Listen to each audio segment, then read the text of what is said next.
এটা যেহেতু গোবিন্দগঞ্জ একটা পুরাতন ঐতিহ্যবাহী হাই স্কুল, শিক্ষক শিক্ষিকা মন্ডলী, প্রশাসনের যে ভাইগুলো আছেন, বিশেষ করে ট্রাফিকের দায়িত্বে যারা নিয়োজিত আছেন, দল মত জাতি বর্ণ ধর্ম নির্বিশেষে আজকের এই অনুষ্ঠান, এটা কি শুধু মুসলমানদের না? হাজা বায়ানুল লিন্নাস হুদাল লিন্নাস, মানুষ পদবাচ্যে যারা বিবেচিত তাদের জন্য আজকের এই অনুষ্ঠান। আমাদের জীবনে যত কাজ আছে সবচাইতে ভালো কাজ আল্লাহর নিকটে কোরআনে কারিমের অনুষ্ঠান, যদি এখান থেকে শিক্ষা নিতে পারি যে আল্লাহ আমাদেরকে নিয়ে এসেছেন অল্প কিছু সময়ের জন্য কোরআন শুনতে, খুশি হয়ে বলছে আলহামদুলিল্লাহ। দরুদ আর সালাম পড়ছি আমাদের নবী মুহাম্মদুর রাসূলুল্লাহ সাল্লাল্লাহু আলাইহি ওয়াসাল্লামের প্রতি, যাকে আদর্শ পেয়ে আমরা খুশি, কিন্তু অনেকে এখনো পর্যন্ত খুশি হতে পারেনি। বিষয়টা প্রাসঙ্গিক, এই জন্য আমি নিয়ে আসলাম। বাংলাদেশে বহু মানুষ এমন আছেন, তারা আল্লাহর কথা বললে নামাজ, রোজা, হজ, যাকাত, এই যে চারটার কথা বললাম, এগুলো বিধানকার, এগুলোর সব হুকুম আল্লাহ দিয়েছেন, মানুষ পালন করতে রাজি আছে। এই কথা বললে তো সমস্যা ভাই, যেভাবে দাঁড়িয়ে আছেন বসে আছেন শুনতে পারলে হবে, শোনেন কি বলছি। এই দেশে যেহেতু এই রোগটা আছে, এই জন্য আমি বাঁচাতে চাই আপনাদেরকে। রোগের ঔষধ দরকার, ঠিক মতো ঔষধ না পড়লে ওই রোগ ভালো হবে না। ফেরাউনের জীবনী পড়েছি, তাফসীরে কাবীরের ভেতরে আছে, তাবারির ভেতরে আছে, বিশাল জীবনী লেখা আছে। মুফাসসিরিন ইকরাম লিখেছেন ওর জীবনীতে যে শেষ সময়ে আল্লাহর স্বীকৃতি দিয়েছিল। ও বলেছিল আন্নাহু লা ইলাহা ইল্লাল্লাযী আমানাত বিহি বানু ইসরাঈল ওয়া আনা মিনাল মুসলিমিন। আমি ঈমান আনলাম ওই আল্লাহর উপরে, যে আল্লাহর উপরে ঈমান এনেছে বানি ইসরাঈলরা, আমি তো মুসলমান। দেখেছেন শেষ পর্যন্ত বলেছে ওয়া আনা মিনাল মুসলিমিন, আমি মুসলমান। এরপরও ফেরেশতারা যে আমারে এই পানির ভেতরে বারবার চোবায়, আবার উপরে তোলে, আবার নিচে নিয়ে যায়, এটা ফেরেশতাদের উচিত হচ্ছে? আল্লাহ তখন ডাক দিয়েছিলেন আল আন, এখন আকাদ আসাইতা ক্বাবলু ওয়া কুনতা মিনাল মুফসিদিন, এর আগে তুমি বড় ফ্যাসাদ সৃষ্টিকারী, স্বৈরাচারী, বিশৃঙ্খলা সৃষ্টিকারী, সন্ত্রাসী, এই সমস্ত শব্দগুলো দিয়ে আল্লাহ তাকে ডাক দিয়েছিলেন যে এর আগে এই কর্মকাণ্ডগুলো তোমার জীবনে ছিল। এখানে দুইটা মাসলা বের হয়। ফেরাউনকে আল্লাহ পথ দেখাননি, শেষ পর্যন্ত আর হেদায়েত দেননি, বেঈমান অবস্থায় লোকটা মারা গেছে দুইটা কারণে। এক নম্বরে ও ফ্যাসাদ সৃষ্টিকারী ছিল, বিশৃঙ্খলা তৈরি করেছিল দুনিয়ায়, সন্ত্রাসী কর্মকাণ্ডে জড়িত ছিল, ভীতিপূর্ণ অবস্থা তৈরি করে ফেলেছিল দেশে। এই জন্য আল্লাহ তার ঈমান দেয়নি। শেষে এমনও আছে জিবরাইলের মুখের ভেতরে কাঁদা লাগিয়ে দিয়েছিল যেন আর কিছু বলতে না পারে। তাহলে এই আয়াত থেকে শিক্ষা পাওয়া যায়, দুনিয়াতে যাদের জীবনে জুলুম বেশি হবে, যারা স্বৈরাচারী হবে, এ মানুষগুলো যদি শেষে যে ভালো হওয়ার কথা বলেও আল্লাহ তা গ্রহণ করে না। এই জন্য 15.5 বছর যাদের জুলুমের মাত্রা একেবারে সীমা ছাড়িয়ে গেছে, এখন যদিও মানুষগুলো বলে আমরা ভালো হয়ে যাব, আমার মনে হয় এদের কপালে আল্লাহ হেদায়েত নাও দিতে পারে। কেন বললাম বলেন তো? আল্লাহু লা ইয়াহদিল কওমাজ জালিমিন, বহু জায়গায় আল্লাহ আয়াতটা দিয়েছেন কোরআনে। ইয়াহদি এটা মজারে, বর্তমান ভবিষ্যৎ, প্রেজেন্ট ফিউচার। আল্লাহ বলেন যারা জালেম এদেরকে আমি হেদায়েত দিচ্ছি না, পথ দেখাচ্ছি না, ভবিষ্যতেও দেখাবো না। এখানে ভবিষ্যৎ বলতে আল্লাহর কথা কিয়ামত পর্যন্ত। সুতরাং আমাদের সতর্ক হওয়া লাগবে, আমরা যেন জালেম হয়ে না যাই। যদি আমার জীবনে জুলুমের মাত্রাটা বেশি হয়ে যায়, সে যে জায়গায় হোক, পরিবারে হোক, সমাজে হোক, রাষ্ট্রে হোক, জনগণের উপরে হোক, যদি কেউ জুলুমকারী হিসাবে পরিগণিত হয়ে যায়, তাহলে সে আল্লাহর হেদায়েত থেকে বঞ্চিত হয়ে যাবে। কথা বুঝতেছেন? দ্বিতীয় নাম্বার, ফেরাউনকে হেদায়েত না দেওয়ার পেছনে কারণ হচ্ছে এই লোকটা আল্লাহর স্বীকৃতি দিয়েছিল, কিন্তু ওই জামানায় যিনি প্রেরিত পুরুষ, আল্লাহর পাঠানো নবী এবং রাসূল হযরতে মূসা কালিমুল্লাহ, তার স্বীকৃতি সে মরণের আগেও দেয়নি। ও যদি বলতো আন্নাহু লা ইলাহা ইল্লাল্লাহ মূসা কালিমুল্লাহ, আল্লাহরে মাফ করে দিত, কিন্তু আল্লাহর স্বীকৃতি শুধু দিয়েই শেষ করে দিয়েছে। জামানার প্রেরিত পুরুষ যিনি, তার স্বীকার সে করে নাই। আজ বাংলাদেশে বহু মানুষ নামাজ পড়তে বলবেন রাজি হয়, রোজা রাখতে বলবেন রাজি হয়, হজ করতে বলবেন টাকা খরচ করেও রাজি হয়, দান সাদগাও মাঝে মাঝে করতে বলবেন করবে, কিন্তু এই জামানার প্রেরিত পুরুষ যিনি, আল্লাহর নবী এবং রাসূল মুহাম্মাদুর রাসূলুল্লাহ, এ মানুষের আদর্শ যখন মানতে বলা হয়, তখন এই লোকটা রাজনীতির গন্ধ খোঁজে। কথা বুঝতেছেন? আমি কি বেশি বলে ফেললাম? এরকম মানুষ দেশে নেই? হ্যাঁ, নবীজি যে 23 বছরের জিন্দেগি নবুয়তের বলা হয় 40 থেকে 63, এই 23 বছরের 13 বছর মানতে রাজি আছে। কারণ 13 বছর নবীজি শুধু মায়ের খেয়েছিলেন। কথা বলেন না কেন? 13টা বছর তিনি অত্যাচারিত, জুলুম নির্যাতনে নিষ্পেষিত হয়েছিলেন। 3টি বছরের ভেতরে জেলেও ছিলেন। তার যে জেল, আমাদের এই জেলের মতো খাবার দেওয়া হতো না, তিনি গৃহবন্দী ছিলেন। শিয়াবে আবি তালিব নামে এই জেলখানায় 3টা বছর প্রায় 54 জন মানুষকে নিয়ে তিনি পড়েছিলেন। এই কথাগুলো যখন বলবেন, কিছু মানুষ আছে বলে আবেগে কান্নাকাটি করবে, ও বলবে হুজুর আপনিও কাঁদেন, আমরাও কাঁদি। কিন্তু এই লোকটার কাছে যখন বাকি 10 বছর মদিনার জীবনে তিনি যে রাষ্ট্রপ্রধান ছিলেন, আর রাষ্ট্রপ্রধান হতে হলে কি করা লাগে, এই কথাগুলো যখন বলা হয়, তখন বলে কি এইটা তো রাজনীতি, এটা দুনিয়ার কাজ। যেই নবী 13 বছর মক্কায় মার খেয়েছিলেন, ওই নবী 10 বছর মদিনাতে যতগুলো কাজ করেছেন, 13 বছর মেনে নিলে 10 বছরও মানা লাগবে।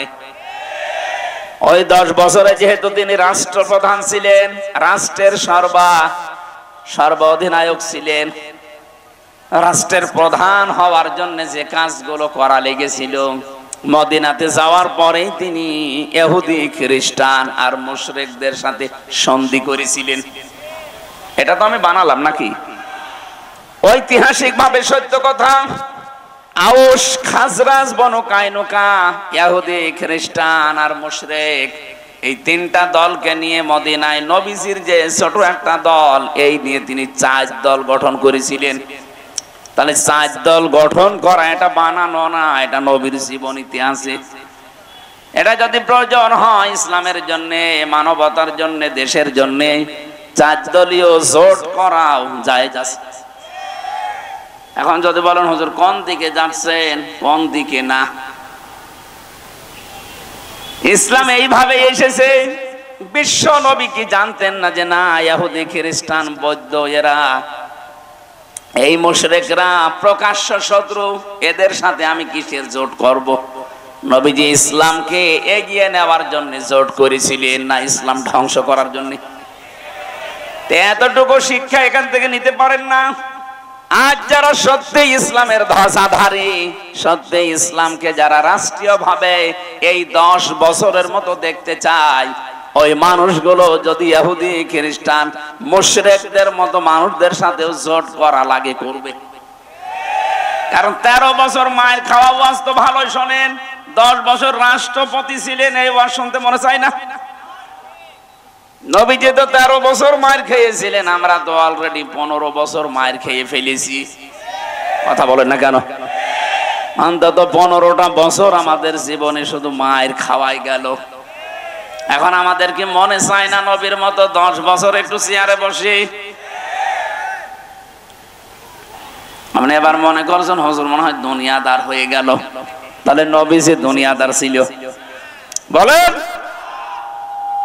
বিশ্ব নবী যদি 10টা বছর চেয়ারে বসার পর রাষ্ট্রপ্রধান হয়ে 10 বছরে কোরআন দিয়ে মদিনা চালানোর পরে তিনি ঘোষণা দিয়েছিলেন, খায়রুল কুরুনি করনি, আমার যুগ শ্রেষ্ঠ যুগ। আমার তো মনে হয় বাংলাদেশে যদি 10টা বছর কোরআনে কারিম দিয়ে যোগ্য এবং সৎ এ মানুষ দিয়ে চালাতে পারেন, এদেশে 10 বছর পরে শুনতে পারবেন খায়রুল কুরুনি করনি। ওইটা শোনার জন্যই তো আমরা চাই। শুধু সৎ মানুষ হলে হবে না, যোগ্য হওয়া লাগবে।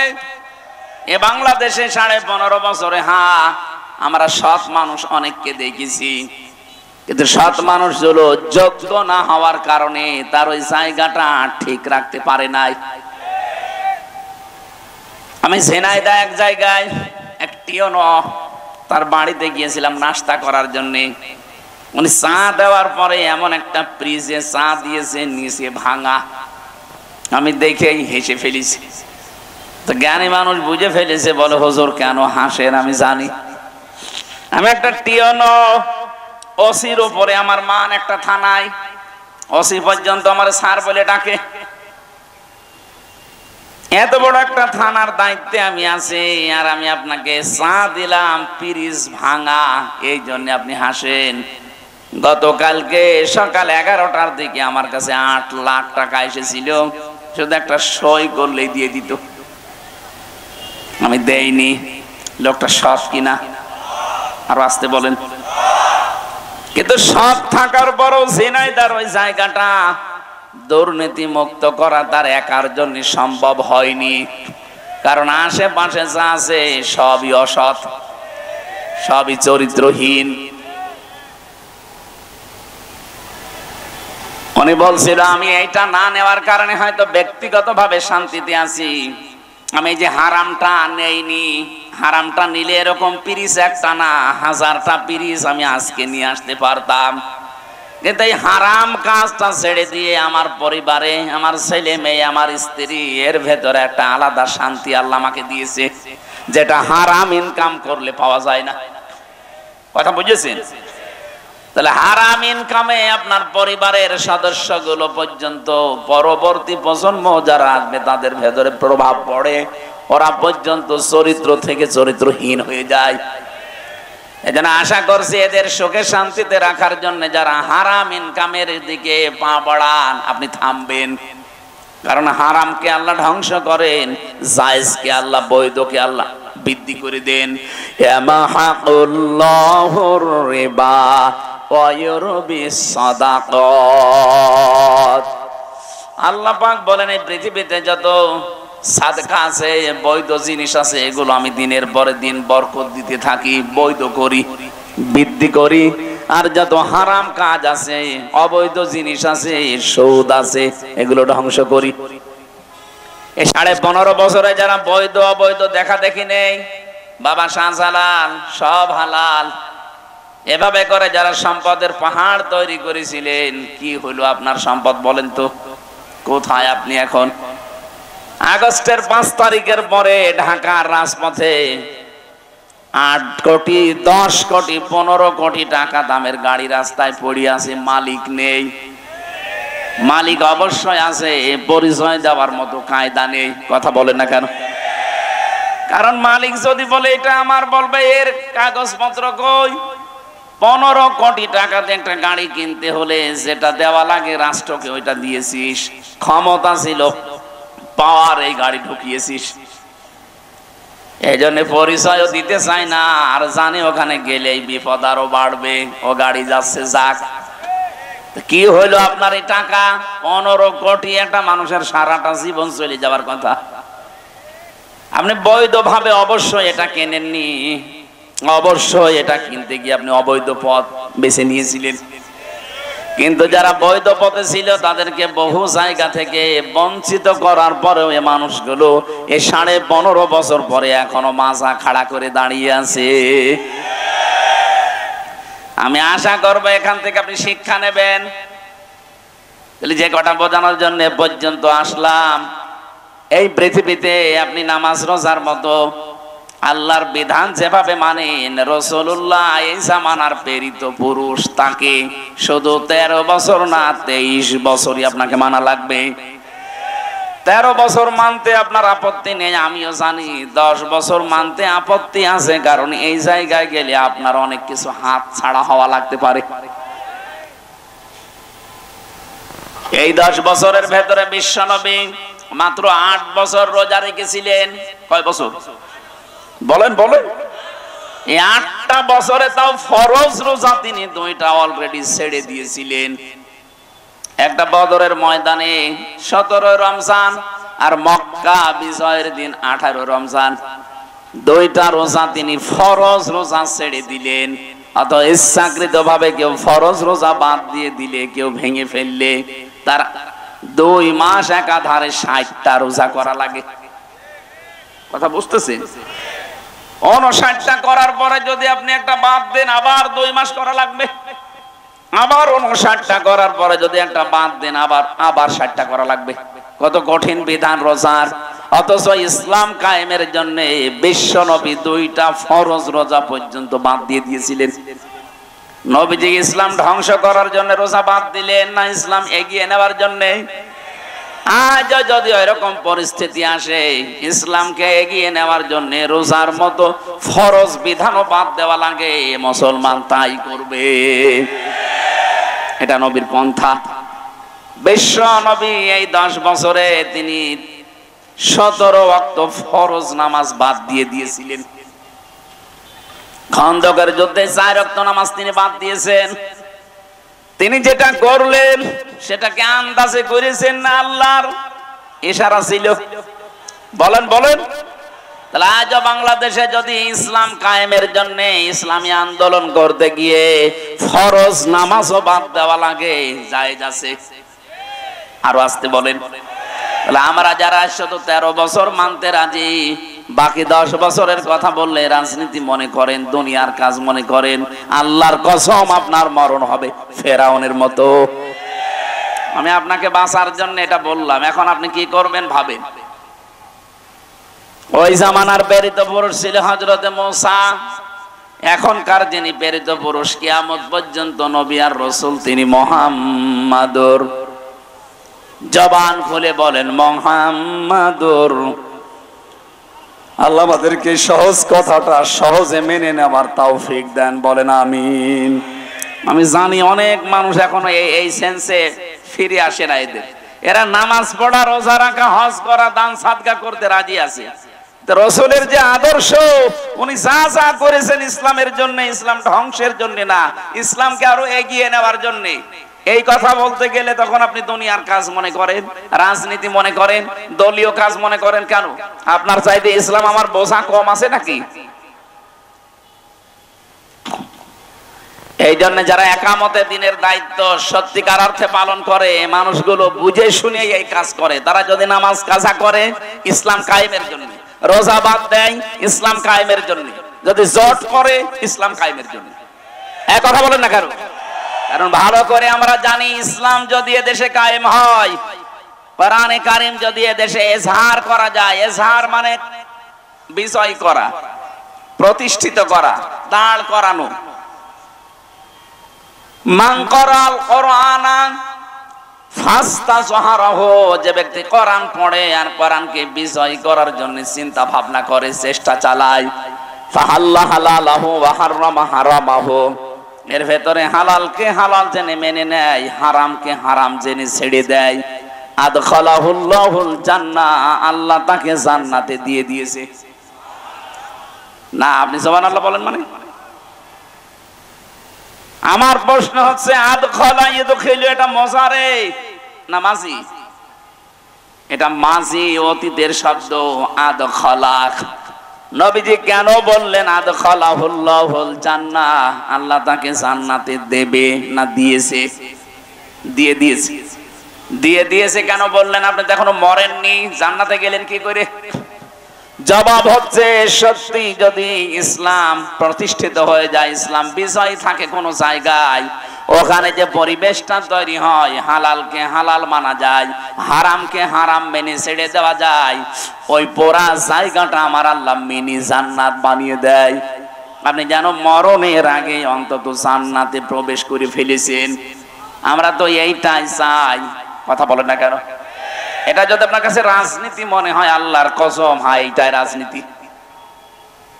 আমি তো এমন একটা পরিবার, সমাজ, রাষ্ট্র চাই যেখানে হালালকে হালাল জানার পরে মেনে নেওয়া যায়, যেখানে হারামকে হারাম জানার পরে ছেড়ে দেওয়া যায়। সেরকম পরিবেশ এখনো বাংলাদেশে কায়েম হয়েছে না। এদেশে বহু জায়গা আছে হারাম জানার পরও আমাকে হারাম কাজে বাধ্য করা হয়, হালাল জানার পরও আমি আঁকড়িয়ে ধরতে পারি না, আমারে ছেড়ে দেওয়া লাগে। নাকি নেই বলেন? এই যে অর্থনীতি বিভাগের দিকে তাকান, আজ কত ব্যাংকিং ব্যবস্থা দেশে কাজ করছে, শুধু যাকাত ভিত্তিক অর্থনীতি দেশে না থাকার কারণে। এটা যদি রাষ্ট্রীয়ভাবে কায়েম থাকতো, যাকাত, আল্লাহর কসম, সুদ ভিত্তিক যত ব্যাংক সব বন্ধ হয়ে যেত।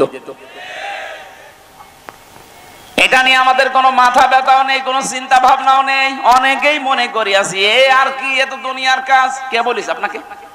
1 টাকা সুদের সাথে যদি কেউ জড়িত হয়ে যায়, ও যেন নিজের আপন মায়ের সাথে জেনা করে।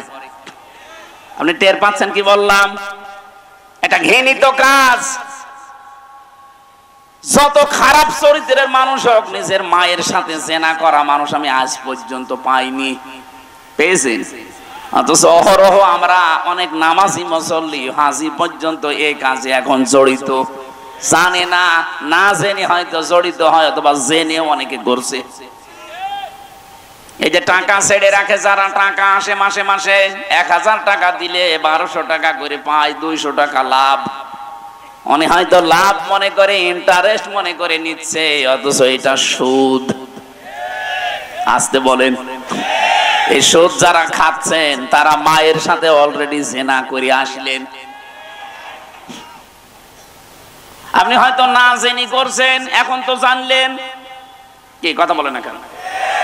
অনেক মানুষ কিন্তু এখন কানের ভেতরে হয়তো আঙ্গুল দিয়ে আছে, অথবা এদিক ওদিকে তাকিয়ে আছে, ওর ধান্দা আছে আমি জানি না তাই মানি না।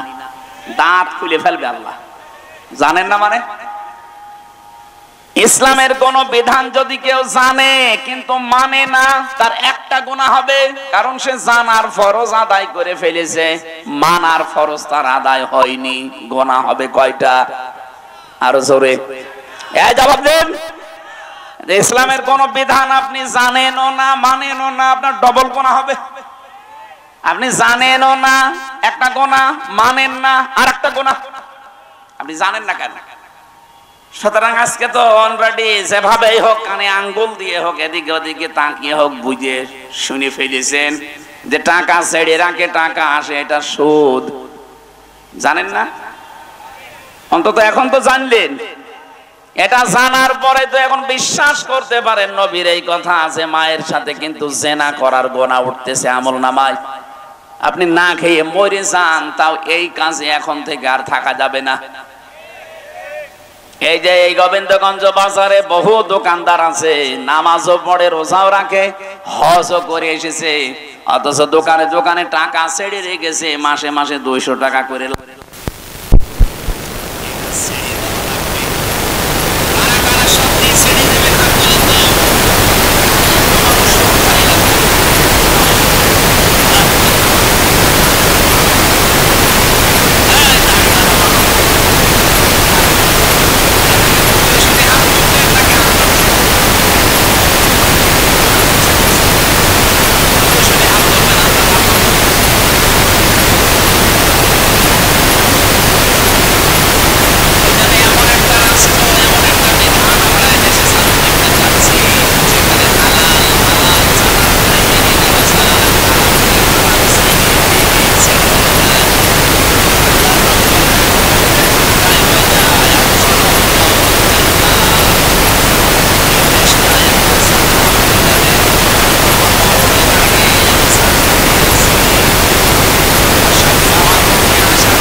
কোন মানুষ যদি ইচ্ছা করে কোন মুমিনকে হত্যা করে, আপনি একেবারে নিরপেক্ষ দৃষ্টি দিয়ে বলেন তো 2024-এর 5 আগস্টের আগ পর্যন্ত এদেশে যত মানুষ হত্যা হয়েছে ইচ্ছা করে না অনিচ্ছা করে?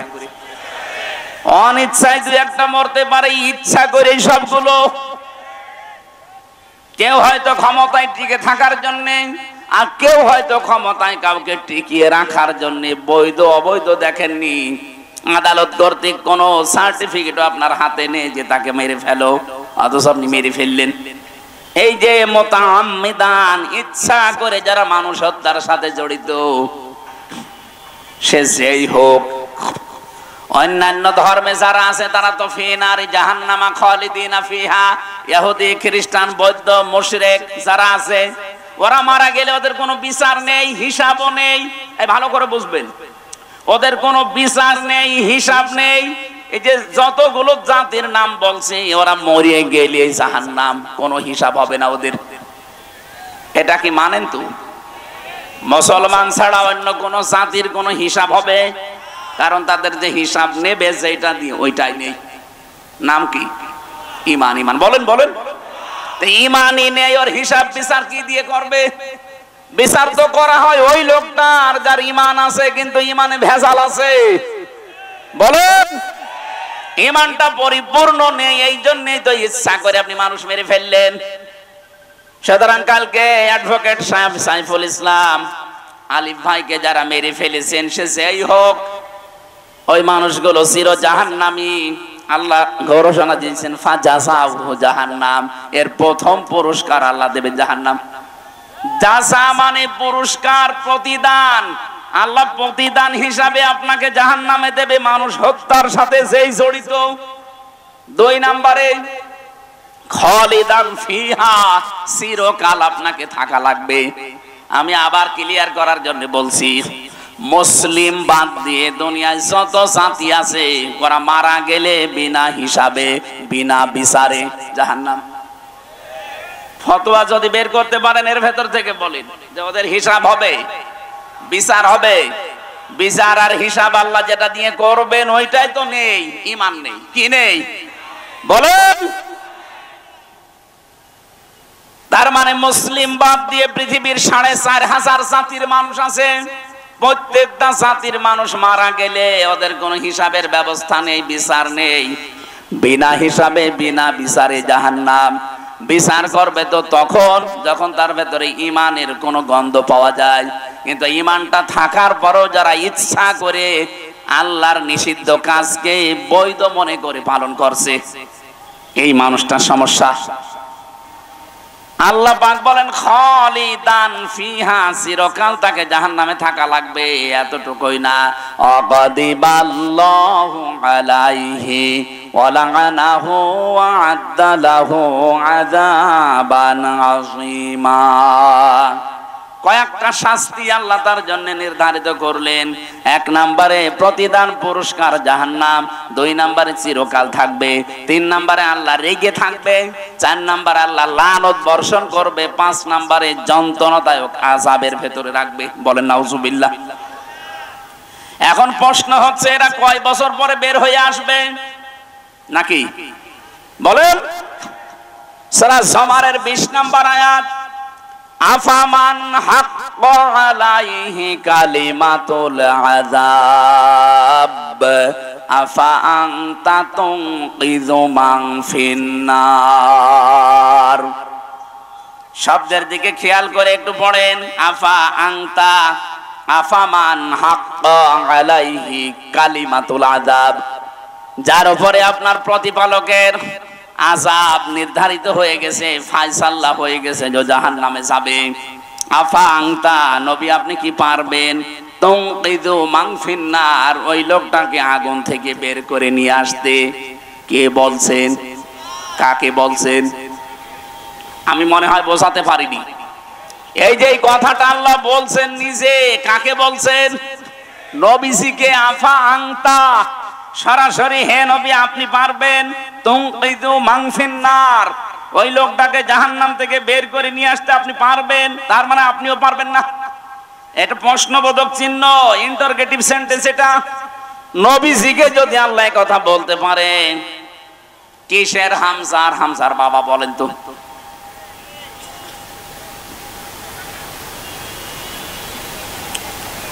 বারবার আল্লাহ কোরআনে কারিমে সেখানেই দিয়েছেন যে জাহান্নামে যাবে যারা খালিদিনা ফিহা চিরস্থায়ী, যেখানেই দিয়েছে জান্নাতে যাবে যারা সেখানেও দিয়েছেন খালিদিনা ফিহা চিরস্থায়ী।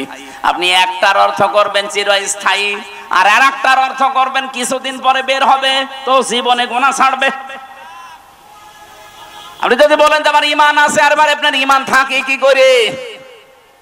আল্লাহর নিষিদ্ধ কাজকে যারা বৈধতা দেয় সঙ্গে সঙ্গে তারা বেঈমান হয়ে যায়। এই কথা বলছেন যে 10টা কারণে মানুষের ঈমান নষ্ট হয়ে যায়, ভেঙে যায়। ওযু করলে যেমন 7 কারণে ওযু ভেঙে যায়, নামাজ পড়লে যেমন 19 কারণে নামাজ ভেঙে যায়, মুসলমানের ঈমান যাদের আছে ঈমানও 10টা কারণে ভেঙে যায়। অথচ ঈমান যে ভেঙে যায়, নষ্ট হয়ে যায়, অনেকে জানেই না। এর 9 নাম্বারের পয়েন্টে আমি পেয়েছি যারা আল্লাহর নিষিদ্ধ কাজকে বৈধ মনে করে তাদের ঈমান ওই আবু জাহেলের মতো। আমি আশা করি বোঝাতে পেরেছি। আবু জাহেলের মতো যদি আপনিও জাহান্নামে যান, ও কি 5 বছর পরে বের হয়ে আসবে? ও যদি না আসে আপনি আসবেন কি করে? এই জন্য আল্লাহর নিষিদ্ধ কাজগুলো যারা বৈধ মনে করেন তারা ওই ইহুদি খ্রিস্টান বৌদ্ধ মুশরিক ওদের মতোই। কিন্তু বাকি যারা ছোটখাটো অপরাধের সাথে জড়িত, গুনার সাথে হয়তো না জেনে করেছেন অথবা শয়তানের ধোঁকায় পড়ে করেছেন, আপনার কিন্তু সময় আছে এখনো তাওবা করার। তাওবা করে যদি ফিরে আসতে পারেন, মহান আল্লাহ আপনাকে নিষ্পাপ করে দুনিয়া থেকে বিদায় দেবে। আরে ভাই, আমি এইটাই বোঝাতে চাচ্ছি যে আপনার কিন্তু সময় আছে, আপনার সুযোগ আছে। এখন আপনার হায়াত শেষ হয়ে যায়নি। আপনি অপরাধ করেছেন, সে অপরাধী হোক, জেনা হোক, মানুষ হত্যা হোক, ব্যভিচার হোক, চুরি হোক, ডাকাতি হোক, যার কাছে যে অপরাধ হয়ে গেছে, এখনো তো আজরাইল আমার কাছে আসেনি, এখনো পশ্চিম দিকে সূর্য ওঠেনি যে মাপ আর পাওয়া যাবে না। যাবে, মাপ পাওয়া যাবে, কিন্তু তাওবা করে জীবনের মতো এই কাজ থেকে ফিরে আসা লাগবে। তাওবা করার যে শর্তগুলো আছে, 1 নম্বরে অনুশোচনা করা। 1 নাম্বার কি বলেন? আপনি বলেন তো, এই যে 5 তারিখের আগ পর্যন্ত যারা মানুষ হত্যার সাথে জড়িত ছিল, যারা মানুষের সম্পদ আত্মসাৎ করেছে 15.5 বছর, এদের একজনকেও এখনো পর্যন্ত অনুশোচনা করতে দেখেছেন না? এদের আরো বৃদ্ধি বাড়ছে, এরা আরো প্রতিশোধ নেওয়ার নেশায় মেতে উঠেছে।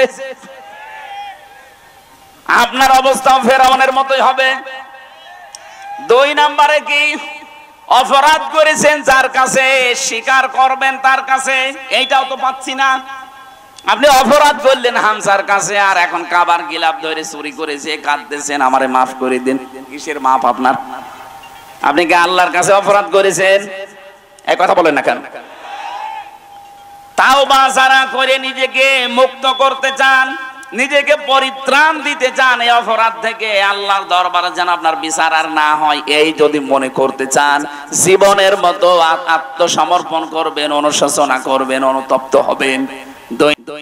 তো অপরাধ যার কাছে, তার কাছে গিয়ে বলবেন যে ভাই আমার ভুল হয়ে গেছে, আমি নফসের ধোকায় হোক, শয়তানের জালে হোক, দলীয় ফোরামে হোক, যে কোনো কায়দায় আপনার এই ক্ষতিটা করে ফেলেছি। এই মিথ্যা মামলা দিয়ে, মিথ্যা সাক্ষী দিয়ে আপনার ব্যবসা হয়তো আমি করতে দেইনি, বিভিন্ন কাজ আমার দ্বারা হয়েছে। এখন আমি বাঁচতে চাই, আপনার যা ক্ষতি করে ফেলেছি এই ক্ষতিপূরণ আমি আপনাকে দিয়ে দেব। কথা বুঝতেছেন?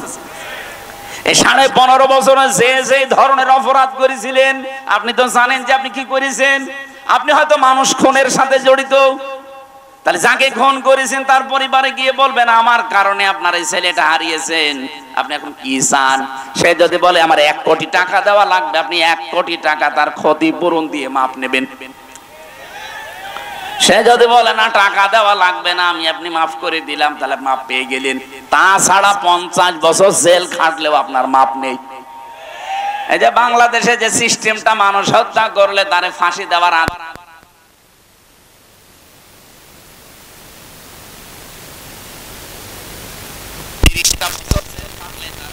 বাংলাদেশের আইনে আল্লাহর আইনে তো এটা নেই, আল্লাহর আইনে পদ্ধতি দুইটা করেন, মেরে ফেলেন বিনা অপরাধে বিনা কারণে। এক নম্বরে তার যারা গার্জিয়ান আছে, তার মা বাবা স্ত্রী সন্তান, তাদের কাছে গিয়ে বলা লাগবে যে ভাই আপনারা কি চান। তারা যদি বলে আমার ক্ষতিপূরণ দেন, এটা আমাদের কর্মক্ষম ছিল, এর কর্মে আমরা চলতাম, তাকেই মেরে ফেলেছেন, সুতরাং আপনি 5 লাখ টাকা দেন, আপনি 5 লাখ টাকা দেবেন তাকে। এরপরে যদি বলে ঠিক আছে যান মাফ করে দিলাম, আপনি মাফ পেয়ে গেলেন। 2 নম্বরেও যদি বলে না আমরা এগুলো মানি না, আপনাকেও আমরা মেরে ফেলতে চাই, রাষ্ট্রের মাধ্যমে আপনাকেও মেরে ফেলা লাগবে। এই দুইটা পদ্ধতি ছাড়া পৃথিবীতে কোনো পদ্ধতি নেই এই খুনের অপরাধ থেকে মাপ পাওয়ার। অথচ আজ কত সহজেই অনেকে মাপ পেয়ে যাচ্ছে শুধু আস্তাগফিরুল্লাহ পড়ে। সেটারে করা জায়গা পান না। আপনি তো আস্তাগফিরুল্লাহ পড়ছেন আল্লাহর কাছে, আস্তাগফিরুল্লাহ কি কেউ মানুষের কাছে পড়ে? কার কাছে বলেন বলেন? আরে ভাই আপনি তো আল্লাহর কাছে দোষ করেননি। হ্যাঁ, আল্লাহর কাছে যদি নামাজ পড়ে না থাকেন, রোজা না রাখেন, ফরজ হজ না করেন, তাহলে ওনার কাছে মাফ চান। উনি ইচ্ছা করলে মাফ করতেও পারে, শাস্তিও দিতে পারে। কিন্তু আপনি অপরাধ করলেন হামজার কাছে, আগে হামজার কাছে যান। আমার জীবন থেকে 3টা বছর আপনি নষ্ট করেছেন, আমার বাবার 30 লাখের উপরে টাকা আপনি খেয়েছেন, আগে এই ক্ষতিপূরণ দেন। হ্যাঁ, কথা বলা লাগবে। গত পরশু দিন এক ওসি এসেছিল আমার সাথে দেখা করার জন্য, এই যে পাশে গাবতলী থানা না, এই গাবতলী থানার ওসি ছিল এই 5 তারিখের আগ পর্যন্ত। ওই সময় ও বাঘ ছিল, এই গত পরশু দিন দেখলাম বিড়াল হয়ে গেছে। কি গো, আগে হুজুরের নাম শুনলে খেপে উঠতো, আর এখন থেকে এসে হাত চেপে ধরে বলছো হুজুর আমারে মাফ করে দেন। কি আপনি যে বাঘ বিড়াল হয়ে গেলেন কি করে? ওরা 5 তারিখের পরে বিভাগীয় মামলা হয়েছে ওর নামে, ওরে এখান থেকে পাঠিয়ে দিয়েছে সেই কক্সবাজারে, সমুদ্র সৈকতে আপনি শুধু গোসল করেন। ওখানে মাহফিল ছিল আমার তারেক জিয়া সাহেবের গ্রামে। ওই দিন আমি মাহফিল করে যখন আসছিলাম, তখন আমার গাড়িটা ধরে তাড়া দিয়েছিল মাঠের ভেতরে, 2 কিলোমিটার শুধু তাড়িয়েছে, ধরতে পারে নাই। কিন্তু গাড়িটা আটকানোর পরে ড্রাইভার আর একজন ছিল, তারে নিয়ে বলছে গাড়ি ছেড়ে দিতে পারি। 1.5 লাখ টাকা চেয়েছিল, পরে 1,13,000 টাকা দিয়ে গাড়িটা ছেড়ে দেওয়া। ওটা মাওলানা আব্দুল বাড়ির রশিদ আছে একজন, ওই হুজুরের গাড়ি। আমারটা, ওনারটা, আরো একজনের, 3 জনের গাড়ি আটকিয়েছিল।